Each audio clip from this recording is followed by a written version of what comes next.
সবাইকে ভক্তিভরে প্রণাম। সনাতন দর্শনের পক্ষ থেকে আপনাদের শুভেচ্ছা অভিনন্দন জানাচ্ছি।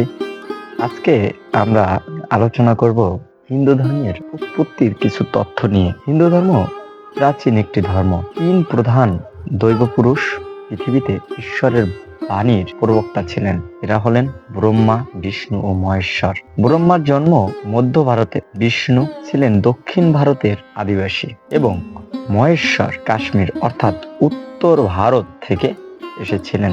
এই ত্রয়ীর দৈব প্রবচন এত শক্তিশালী এবং যাদের দান এত বিশাল যে তাদের ঐশ্বরিক বাণীসমূহ সমগ্র ভারতীয় উপমহাদেশ এবং অন্যান্য বহু দেশকেও প্রভাবিত করেছিল। সেই প্রাচীন যুগেও যখন যে কোনো প্রকারের যোগাযোগ ব্যবস্থা ছিল অতি অনুন্নত, তাদের ঐশ্বরিক ঘোষণার দিকে দিকে বিস্তৃত হয়ে সনাতন ধর্ম হিসেবে প্রতিষ্ঠা লাভ করে। এই 3 ঈশ্বর প্রেরিত পুরুষ আদি দেবতা নামে হাজার হাজার বছর ধরে শ্রদ্ধা পেয়ে আসছেন। এরাই এই সনাতন ধর্মের প্রবর্তক। পরবর্তীকালে এই ধর্মের নাম হয় হিন্দু ধর্ম। এই 3 আদি দেবতার মাধ্যমে বেদ প্রকাশ হয়। হিন্দু ধর্ম কোনো একটি গ্রন্থের উপর প্রতিষ্ঠিত নয় এবং কোনো একটি মানুষের এর প্রবর্তক বলে গণ্য করা হয় না। হিন্দুরা বেদকে বলেন অপৌরুষেয়ম, পুরুষ অর্থাৎ মানুষের রচিত নয়। বেদ ঈশ্বর প্রেরিত মনুষ্য জীবনযাপনের মূলমন্ত্র। সিন্ধু নদের পূর্ব তীরের সভ্যতাকে মধ্য এশিয়ার আক্রমণকারীরা হিন্দু বলতো। তারা স এর উচ্চারণ করত হ এবং সিন্ধু নদের পূর্ব তীরের আদিবাসীদের বলতো হিন্দু। তারা ভারতবর্ষ আক্রমণ করে ভারতীয়দের পদানত করে ভারতের শাসনকর্তা হয়ে যায় এবং তাদের প্রদত্ত নামই প্রচলিত হয়ে যায়। প্রকৃতপক্ষে হিন্দু ধর্মের আদি নাম ছিল সনাতন ধর্ম এবং তার প্রধান দর্শন বৈদিক ধর্ম অর্থাৎ বেদ প্রদত্ত ধর্ম। আক্রমণকারী এবং শাসক হিসাবে যারা ভারতে আসে তারা কালক্রমে স্থানীয় আদিবাসীদের মধ্যে মিশে যায় এবং হিন্দু দর্শনের মূল তত্ত্বসমূহ গ্রহণ করেন। তাদের বিদেশি পরিচয় লুপ্ত হয়ে যায়। হিন্দুদের আরাধ্য দেবতার নাম ঈশ্বর।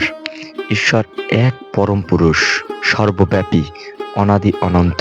তিনি নিরাকার, বর্ণহীন। তিনি সৃষ্টিকর্তা, সকল কারণের আদি কারণ। তিনি সর্বশক্তিমান।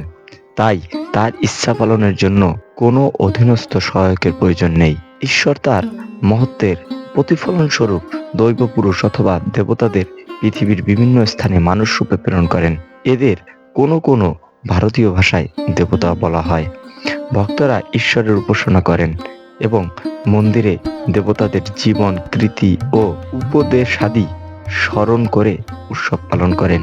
দেবতা অলৌকিক ক্ষমতা সম্পন্ন মানুষ, তবে তারা কিভাবে প্রকাশিত হবেন সেটি নির্ভর করে দেশ, কাল ও সামাজিক পটভূমিকার উপর। সাধারণ মানুষেরা মন্দিরে দেবতাদের মূর্তির কাছে যান। এটি শুধু ভক্তের পূজার পাত্র নয়, ঈশ্বরের ধ্যানের জন্য মূর্তি অখণ্ড মনোসংযোগের কেন্দ্রে পরিণত হন। যিনি বেদ অধ্যয়ন করেছেন এবং অন্তরে তাকে সত্যরূপে উপলব্ধি করেছেন অর্থাৎ ধর্ম দর্শনের গৃঢ় তাৎপর্য যিনি অবগত হয়েছেন, মূর্তি পূজা তার কাছে অনাবশ্যক। তিনি ঈশ্বরের প্রকৃত সত্য জ্ঞাত হয়েছেন। মনে রাখতে হবে, একমাত্র ঈশ্বরই উপাস্য। ঈশ্বর সর্বত্র বিরাজমান, সর্বশক্তিমান এবং পৃথিবী ও সৌরলোকের সীমারতি। তার অস্তিত্বের উপর বিশ্বাস করে পৃথিবীর বিভিন্ন অঞ্চলের সকল মানুষ আসেন পূজা অর্চনা নিয়ে। যে নামেই পূজা করা হোক না কেন কিংবা যেভাবেই পূজা অর্চনা করা হোক না কেন, ঈশ্বর তা গ্রহণ করেন। আজ আর নয়, সনাতন দর্শনের পক্ষ থেকে আবার আপনাদের শুভেচ্ছা ও অভিনন্দন জানিয়ে আজকের মতো বিদায় নিচ্ছি। ধন্যবাদ সকলকে।